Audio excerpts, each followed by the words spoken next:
अगली खबर का रुख करते हैं। असम के तिनसुकिया में तेल के एक कुएं में आग लगने से पूरे इलाके में हड़कंप मच गया है।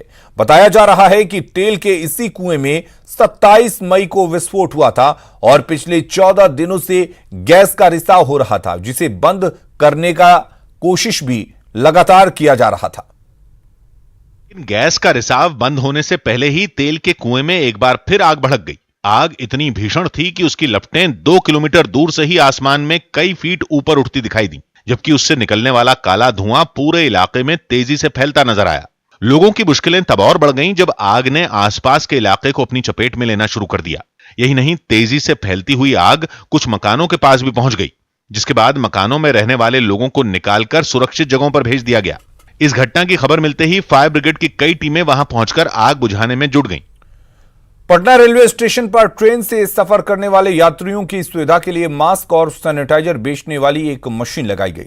देश भर में यह पहला स्टेशन है जहां इस तरह की मशीन लगाई गई, जिसमें पैसे डालने के बाद जरूरत के मुताबिक लोग मास्क और सैनिटाइजर खरीद सकते हैं। इस मशीन के रेलवे स्टेशन के प्लेटफॉर्म पर लगने के बाद कई यात्री उसमें पैसे डालकर मास्क और सैनिटाइजर खरीदते दिखाई दिए। आप पैसा डालेंगे, कोड डालेंगे, फिर आपको यहां से N95 मास्क और उसके अलावा सैनिटाइजर आपको उपलब्ध हो जाएगा। लोगों ने फासला बनाए रखते हुए ही मशीन का इस्तेमाल किया और ये सुविधा मिलने पर खुशी भी जताई। खुशी हो रहा है कि N95 हम मात्र 100 रुपए में यहाँ से परचेज किया हूँ। प्लेटफॉर्म पर मशीन से मास्क और सैनिटाइजर खरीदते वक्त लोग सोशल डिस्टेंसिंग का ध्यान रखें, इसके लिए वहां निशान भी बनाए गए।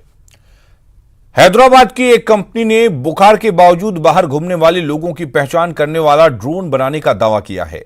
कोरोना संकट से निपटने के लिए यह कंपनी पहले भी कई तरह की ड्रोन बना चुकी है।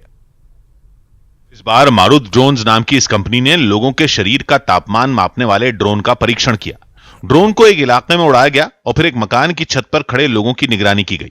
इसके बाद ड्रोन का इंफ्रारेड कैमरा ऑन हुआ, जिससे छत पर खड़े लोगों के शरीर का तापमान मापा गया।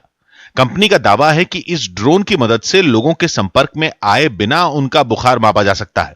ड्रोन में एक लाउडस्पीकर भी लगाया गया और परीक्षण के दौरान लोगों को घरों में ही रहने की हिदायत दी गई। नमस्ते, सब लोगों से ये गुजारिश है कि आप लोग लॉकडाउन के पीरियड में बाहर मत आइए।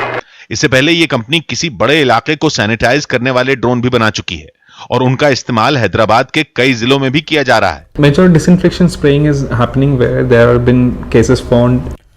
न्यूजीलैंड में आखिरी कोरोना मरीज के ठीक हो जाने के बाद पूरे देश में लगी सभी पाबंदियां हटा दी गई।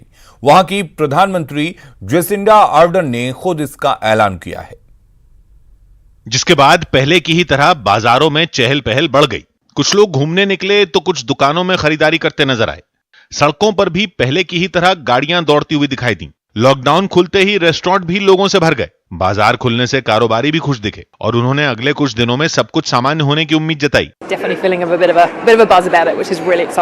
न्यूजीलैंड के कोरोना मुक्त होने की जानकारी देने के लिए प्रधानमंत्री ने एक प्रेस कॉन्फ्रेंस की और देश में एक भी कोरोना मरीज नहीं होने का दावा किया। Today there are no active cases in New Zealand. We have tested almost 40,000 people for COVID-19 in the past 17 days and none have tested positive. प्रधानमंत्री ने बताया कि कोरोना वायरस खत्म होने की खुशी में उन्होंने डांस भी किया। हालांकि उन्होंने लोगों से आगे भी इस वायरस से सतर्क रहने की अपील की। We will almost certainly see cases here again.